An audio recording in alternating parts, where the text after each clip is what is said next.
Report এসে তুই আমার ভাস্তির পিছনে ঘুরিস। আজকে তোর নিজে চোখে দেখলাম, আজকে তোর কিটা বাঁচাবে ক? সেই বাঁচাবে না। তা আপনার কাছে কিরা রিপোর্ট দিয়েছে কথা কনদিন এই ভুল তথ্যটা? এই তুই কিন্তু মোটেও সিরিয়াস হচ্ছিস না। আমি কিন্তু তোর আব্বার আপন বড় ভাই। हमको सिर्फ फांसी का सजा चाहिए। আসসালামু আলাইকুম ওয়া রাহমাতুল্লাহি ওয়া বারাকাতুহু। আউযু বিল্লাহি মিনাশ শাইতানির রাজিম। বিসমিল্লাহির রহমানির রহিম। মাননীয় সম্মানীয় শ্রদ্ধাভাজন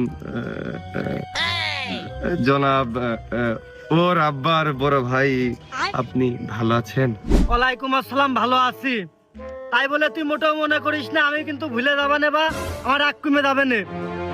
আমি আজকে ওই তোর নামে যে চেয়ারম্যানের কাছে সালিশ দেব, আর না হলে ওই র‍্যাব ক্যাম্পে যে তোর নামে ইফটিজিং এর মামলা দেব।